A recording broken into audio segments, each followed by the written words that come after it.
സ്റ്റാൻലിയും അവതക്കുട്ടിച്ചായനും അലീനയും എസ്റ്റേറ്റിൽ പോയിട്ട് മടങ്ങിയെത്തി. സ്റ്റാൻലി അലീനയോട് ചോദിച്ചു, ഇനി നിനക്ക് എവിടെയെങ്കിലും പോകാനുണ്ടോ?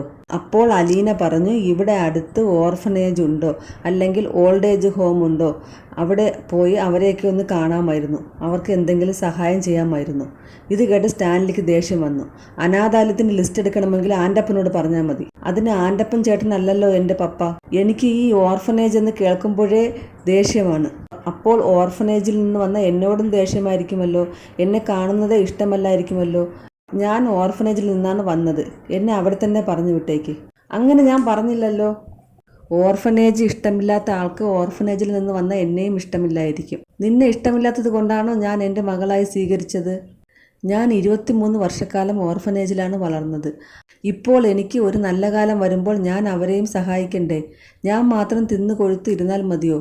ഞാൻ 23 വർഷക്കാലം ഓർഫനേജിൽ വളർന്നുവെങ്കിൽ എൻ്റെ പപ്പ 10 ഓർഫനേജുകൾക്ക് 23 വർഷം സഹായം ചെയ്യണം. ഓർഫനേജിൽ വളരുന്ന അനാഥ കുട്ടികൾ ആരും അച്ഛനും അമ്മയും ഇല്ലാത്തവരൊന്നുമല്ല. അവർക്ക് എവിടെയോ ഒരു സ്റ്റാൻലി പപ്പയും ഒരു വൈജയന്തി അമ്മയും ഉണ്ട്. വല്യപ്പച്ചൻ അലീനയെ സമാധാനപ്പെടുത്തി കൊണ്ടുപോയി.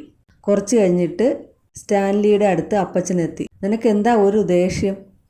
അവൾ എന്തിനാ അപ്പച്ച എന്നോട് യുദ്ധത്തിന് വരുന്നത്? ഞാൻ ആൻ്റപ്പനെ കൊണ്ട് ചെയ്യിപ്പിക്കാമെന്ന് പറഞ്ഞതല്ലേ. അപ്പോൾ അവൾക്ക് ഞാൻ തന്നെ ചെയ്യണം. എന്നെ എതിർത്ത് ആരും സംസാരിക്കുന്നത് എനിക്ക് ഇഷ്ടമല്ല.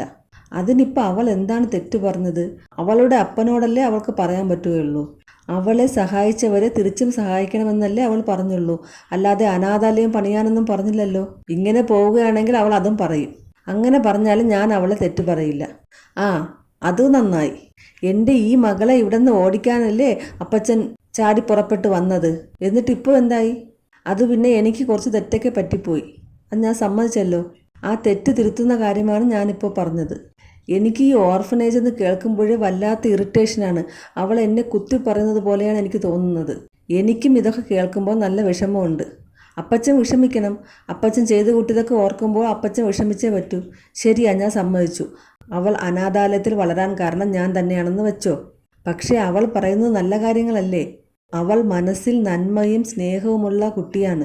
മക്കൾ അങ്ങനെ ആകുന്നതല്ലേ ഒരപ്പന് സന്തോഷം. ഞാൻ അവളുടെ വക്കാലത്ത് പറയാനൊന്നും അല്ല നിൻ്റെ അടുത്ത് വന്നത്. അപ്പച്ചൻ പിന്നെ എന്തിനാണ് വന്നത്?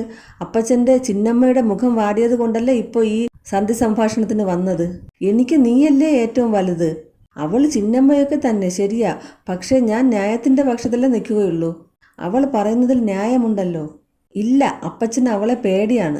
ഓ പിന്നെ എനിക്കാരെയും പേടിയില്ല. എന്നാ അപ്പച്ചൻ ഇത് കുടിക്കുക എന്ന് പറഞ്ഞിട്ട് മദ്യം ഒഴിച്ചു കൊടുത്തു. അപ്പോൾ അവതക്കുട്ടിച്ചായൻ പറഞ്ഞു, വേണ്ട, എനിക്ക് വല്ലാത്ത തലവേദന, എനിക്ക് വേണ്ട, ഒന്ന് ഉറങ്ങിയാലേ ശരിയാവുകയുള്ളൂ. അപ്പോൾ സ്റ്റാൻലി ചിരിച്ചു. അലീനയെ പേടിച്ചിട്ടാണ് അവതക്കുട്ടിച്ചായൻ മദ്യം കുടിക്കാത്തതെന്നാണ് സ്റ്റാൻലി പറയുന്നത്.